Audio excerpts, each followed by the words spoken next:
Hello everyone and welcome on Into the Barracks. Today we are talking about Pokemon Scarlet and Violet.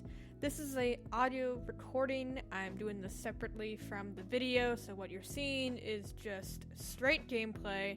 I'm trying to test out just audio recordings that might get me more into consistent uploading, so we're gonna give it a go. Other than that, we're going to be discussing not only the graphical bugs that have been plaguing these games, but I do believe that underneath all of the really shitty graphical bugs and really funny ones, to be honest, there is a really good Pokemon game underneath it all. And that is why I want to make this video. I want to discuss my thoughts about the game and my opinions on the graphical bugs and whatever else. This isn't gonna be like a professional review, it's just gonna be me blabbering on and on and on about what I believe is good in these games, what could be improved, and my opinions on how these graphical bugs may have came into play. So let's just get started into why I think there are graphical bugs. For the Pokemon Company, the games have to come first. So to make the merchandise, to make the plushies, to get the t-shirts, to get the anime going, the TCG going, all of this, the games have to come first. So I think the reason why there are so many graphical bugs and technical problems and just performance problems in general with frame rates, issues, and stuff, I do believe it has to do with the fact that it is because of Game Freak having to have a strict deadline so everything down the list after the games come out can get done on schedule. Because by the time the anime was over, like the Ash won the championship, spoiler alert, it's all over Twitter though, but after Ash won the championship, then a week after he won the championship, the games came out, so then they can continue making the anime. Do I think they could do something to extend the anime? Sure. We had Johto go on for a little bit longer with the Orange Islands, and we never got the Orange Islands in Johto in any of the games. The anime creators kind of just put it in there. Did we ever see the Orange Islands even when they remade Johto? No, we never did. So, they had means to extend the anime even after the Pokemon lead and Ash takes on the Pokemon lead in general. When it comes to the TCG, I don't really know how they could make that work to where they could delay it more to give the developers some more time to polish the game, but I'm sure if the Pokemon Company sits and thinks about it, they probably could do some more Diamond and Pearl series sets, do some more Pokemon Go sets. The list goes on what they could do with TCG in the meantime while Game Freak polishes the game. Even if this got another month or two delay, and instead of coming out in November, it could have came out in January like Pokemon Legends Arceus did, and maybe it would have gotten a little bit more polish, so it wouldn't have so many bugs. But I do think underneath all of the bugs, there's a good game here. And I think this is definitely one of the best Pokemon games we've gotten, in my opinion, since Diamond and Pearl. And I loved X and Y. I did not play Ultra Sun and Moon. I wasn't a fan of the concept of just defeating 5 island legendaries or something. I don't know. So I skipped Gen 7.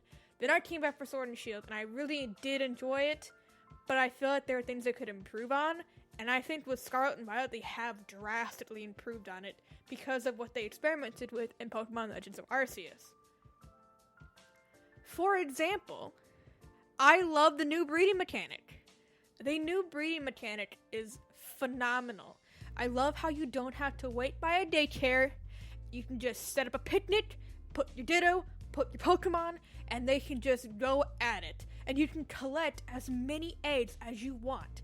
You can get 30 eggs in a box before, 10 minutes is up. And before you had to go up and down by the daycare, stand by the daycare, and wait for the daycare person to give you one more egg to replace the one egg you might have already hatched. Plus, with your legendary Pokemon, it's even faster to hatch eggs. It's ridiculous. I think I went to Los Polos, that's my favorite egg hatching spot. Went around 2 laps around the circle, and the egg already hatched. All 5 of them. And then all I gotta do is just swap them out for some more. It's gonna make Masuda methoding an absolute breeze, and breeding for competitive Pokemon even more easier than it was before. And I love that. I also think the story was phenomenal in this game. And I mean phenomenal. And I have never really been invested in a Pokemon story like I did with this game. It was insane. Usually every Pokemon game is a rinse repeat. You go through the gym leaders, you talk to the gym leaders a little bit, you battle your rival, you go to and defeat whatever team there is, and then at the very end, before you defeat the Elite Four, or after you defeat the Elite Four, you get to catch the Legendary and probably use it to help you defeat the Elite Four. Sword and Shield came after you beat the Elite Four. No, I'm wrong. I'll take that back. You caught it before you took on the Elite Four. In this game, you catch the legendary Pokemon, or he gets his battle form back after you defeat the Elite Four, the Titans, and doing Team Starfall. And I've never been so invested in a legendary Pokemon like I have been with this game. The box legendaries, you grow with them. They grow with you. And I love that. It has its own little personality. It's so cute and adorable and lovable. And he always wants to eat your sandwich. That poor Arvin slaved away at making. And what does he do?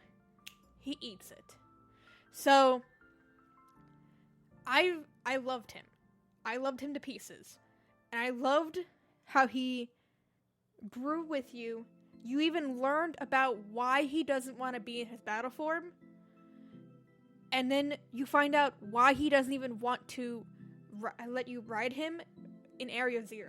Because he was traumatized. He went through a huge traumatic event in that Area 0. And I'm not going to spoil in the story what he went through. But if you've seen it, then you know. And I wanted to almost cry. And I've never cried in a Pokemon game before. Or even had the emotion to cry for a Pokemon game before. Because I was so invested in your legendary Pokemon. And I absolutely loved it. I think also the story with Arvin and Mabostiff, I wanted to cry.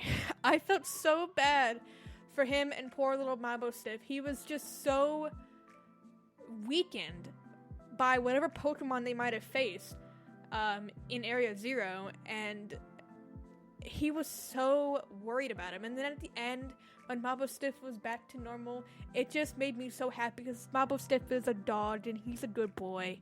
And I love it. I also really enjoyed Team Star. I think Team Star is probably one of the best teams we've had since Team Flare.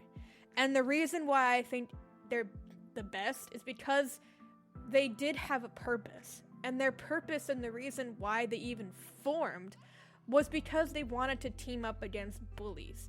And bullying in schools is so common and so easy to forget about as an adult.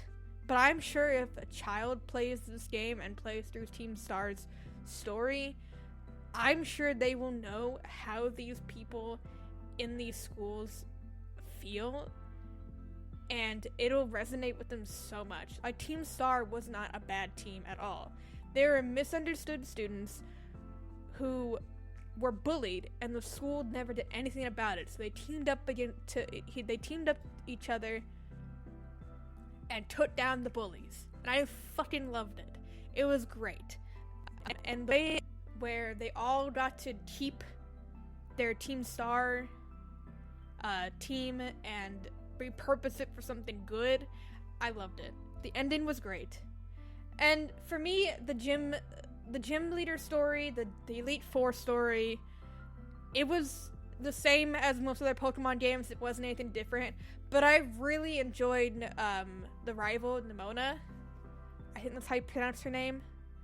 I loved her so much. She was a great rival, because all she really wanted was someone who could actually rival and beat her. Like, that's all she wanted out of somebody. And that was our character. Like, we not only became best friends with her, but we really did feel like she was a challenge, and she felt that we were a challenge as the player. So I think Nimona is the only, like, upside of the story. People were talking online about how the Elite Four was kind of lame. I can kind of see it. I didn't expect, like, an actual child to be the Steel type Elite Four person, but when I saw her, and I'm like, that's an Elite Four member? She's so young. She's younger than your player character. I liked Rika. I didn't see this coming, but Larry, not only being a gym leader, but being an Elite Four member, I was like, what? How? How is this guy an Elite Four member? And then I thought, oh, he's just gonna be normal type, but way, way stronger. No, he was an opposite type. He was flying. And I had barely anything for flying types. I came very ill-prepared. I did not bring my electric type Pokemon. I didn't level it up, so I was struggling to get through his battle. He was tough. I think out of anybody, he was the toughest one. Just because I instantly thought, oh, he's normal type. I don't need to bring an electric type. I was wrong. The champion battle, she kind of gave me a little bit of a tough fight, but overall, I kind of breezed through her too. I didn't really have much trouble going in the Elite Four, even though I was a little bit underleveled. I still managed to get through it, so were they as good as any other Elite Four? Probably not, but as characters, I really liked them. Not so much the Dragon Elite Four, he's kind of weird, but the other ones I really liked. As for the champion, I don't know how to feel about her. She's okay, she's fine. She's definitely not a Leon, she's not a Cynthia, she's not, she's like nothing compared to them. And I know people are like, don't give me the flack because I actually don't mind Leon as a champion. I liked Leon because he played to what the whole game was themed around. And the whole thing was themed around a sporting event. The gyms were sporting events. And I think he played like the cocky jock very well. And he had moments where he was very serious and very in tune with it. But I don't know, this champion I didn't really like as much as previous champions. And no one's ever done compared to the great and all-powerful Cynthia. Ever. She will always, hands down, be the best champion in the Pokemon generation. Hands down. I will never deviate from that thought. But in terms of other features this game brought, I think the open world and no random encounters was really nice. It's kind of hard to look for specific Pokemon that you want. You might even see during the footage, I'm like looking for a specific Pokemon and I can't find it for the life of me. And that's the only problem that I have with it, but you can also deviate that with sandwiches. They really did put a lot of emphasis on the food in this game. The sandwiches, any other food you might buy in the cities, and them having specific powers. You can have specific powers to either do egg hatching or catch rate or finding this type of Pokemon in the wild. That's what you need, is if you want to find a specific type and a specific Pokemon, like I wanted to find a Pichu, I could have went and made a sandwich that gave me electric encounter rate up, But I really like how they have like special powers behind the food. Because I don't think they did that for Curry and Sword and Shield. If they did, I never really used it. I didn't really do much curry cooking, but now I'm gonna need to make sandwiches, even if the animations are jank as fuck. But the sandwich powers are pretty cool. I do think the egg power and the shiny power, or the sparkle power, whatever, is gonna be clutch. But making that sparkle power sandwich is a lot of ingredients, and I think that's the only thing that's bad about it. In terms of the new gimmick in this game, terrestrializing, I really like it a lot more than Dynamax. I like how you should play around with like the typing and the Pokemon you gotta put it on. Like, when I went to the first gym leader with the bug lady, I did not expect that fucking Teddiursa. I was like, oh, Teddiursa is a normal type. Why does she have a normal type? I'll just send out my fighting type Pokemon. Let it be known she terrestrialized into a bug type, and I'm like, oh, you're gonna change its typing on me. Okay. So I had to switch back out to my fire type. Also, I think the best time it actually showed the power of terrestrializing was during Iono's battle, and she had that Mismagius that had levitating, and she terrestrialized into an electric type. Like, it was rough taking that damn Pokemon down. And I think that shows you what you can do to terrestrialize and use it to your advantage to not only lessen your Pokemon's weaknesses, but also even counter them. Like, having an electric type Mismagius, that's unbelievable. You couldn't even attack it with ground type moves. What were you gonna do to it? So, I think terrestrializing in the competitive scene is gonna be even more wild. The only thing that I wish you could do with terrestrializing is that it didn't take 50 shards for each type just to change the Terra type for a Pokemon. So if you wanted to do it for 6 Pokemon, it's gonna take you a very long time to grind out or even find the shards. But mainly I think you can grind them out in Terra raids. But it's tough, and I don't think that's gonna be optimal for competitive players. I think they're gonna have to find some way to make it more easier to find, or the drop rate to be higher chance. So, and then you also can't breed that Terra type down. I think you should be able to breed Terra types down, but I guess according to Pokemon Company, they want you to really, really work for that specific Terra type and the specific Pokemon you want. So I think that's gonna be the downside of Terra raids. Other than that, I think with how much sales this game has done, I mean, it's done like 10 million copies in like 3 days since its launch day.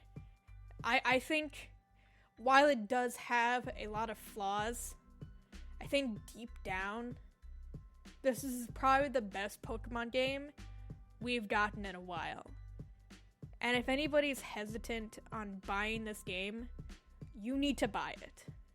If you're a Pokemon fan and you get past the graphical bugs or the way it looks, this is a great Pokemon game. This is probably the best Pokemon game we've had in a very long time, at least for main series. Just everything it does is great.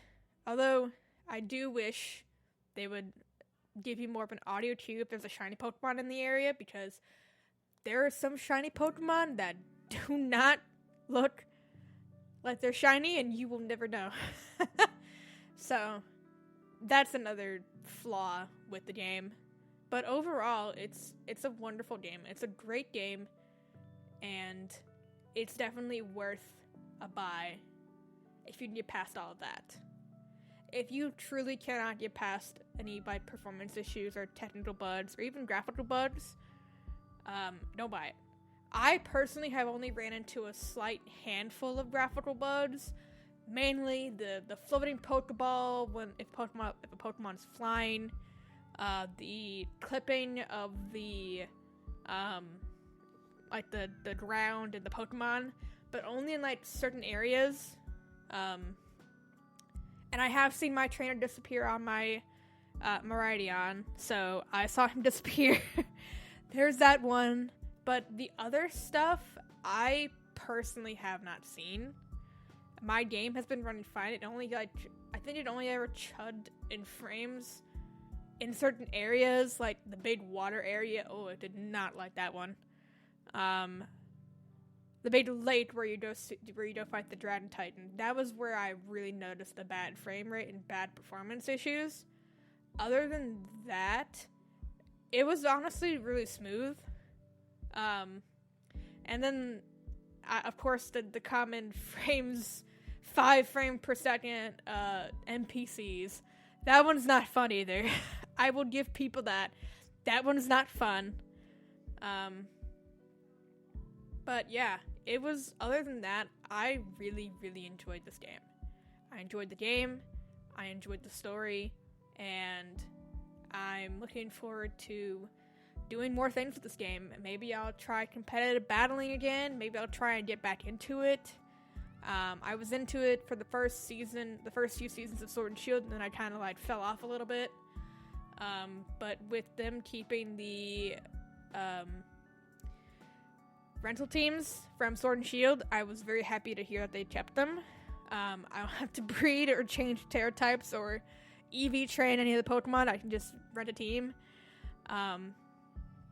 So I'm maybe gonna do that. Some, of course, shiny hunting, breeding, maybe even breeding competitive Pokemon for people.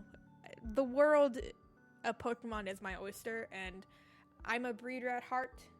Speaking of breeding, I will be uploading a tutorial on how to breed Pokemon and how to also do the Masuda method.